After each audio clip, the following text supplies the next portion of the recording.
Bagian 5. Wahai kakek, tempat apakah ini? Mengapa semuanya tampak hancur lebur? Kemanakah para penghuninya pergi?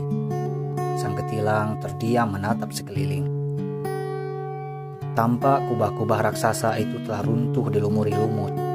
Kayu-kayu istana berserakan, hancur dimakan rayap.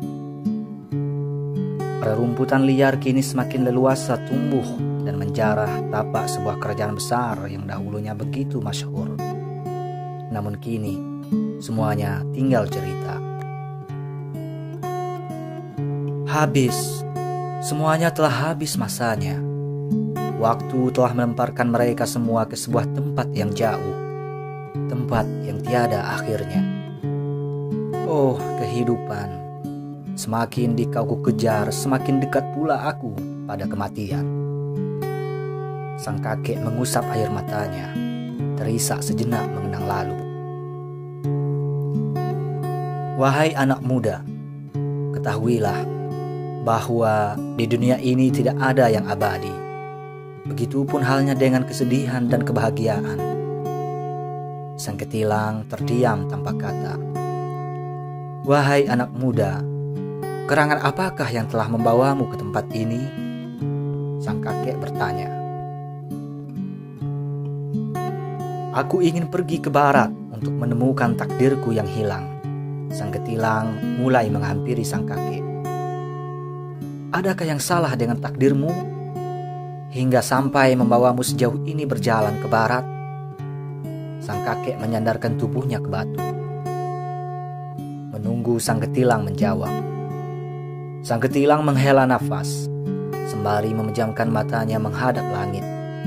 Sang ketilang berkata, arus kehidupan ini telah merenggut takdirku, menelan kedua sayapku, hingga membuatku terlunta-lunta menapaki hidup. Aku ingin menemui takdir dan memintanya untuk kembali memberiku sayap, agar aku bisa terbang ke ujung dunia, ke tempat di mana matahari biasa terbenam. Baiklah, bolehkah aku menanyakan beberapa hal kepadamu, wahai anak muda? Sang kakek menatap lamat. Sang ketilang hanya mengangguk. Maukah engkau menceritakan kepadaku bagaimana sang ketilang sepertimu itu bisa melompat dengan begitu lincahnya? Maukah engkau menceritakan kepadaku mengapa ketilang sepertimu itu bisa bernyanyi dengan suara yang sebegitu indahnya? Sang ketilang terdiam sejenak, lalu kemudian mulai menceritakan semuanya. Dulu, ketika sayapku hilang, aku memutuskan untuk berjalan ke barat.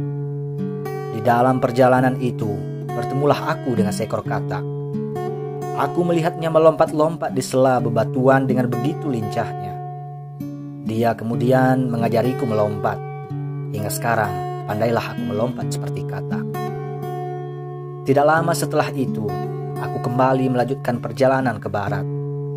Di tengah perjalanan itu, bertemulah aku dengan seekor ibu tupai yang menyanyikan lagu rindu untuk meratapi kepergian anak-anaknya. Kemudian, ia mengajariku bernyanyi. Hingga sekarang, pandailah aku bernyanyi. Aku kemudian kembali melanjutkan perjalanan. Tak lama setelah itu, bertemulah aku dengan seekor kakek lebah yang berpisah dari keluarganya. Dia sedang mengumpulkan sari-sari bunga. Ia kemudian memberiku seteguk manisan bunga. Seketika manisan bunga itu sampai di tenggorokanku, maka lapanglah dadaku. Hingga membuat suaraku ini pun menjadi merdu. Hahaha. Begitu indah nasibmu, wahai anak muda. Sang kakek tertawa sinis, sedikit mengejek. Mengapa engkau menertawaiku seperti itu, wahai kakek?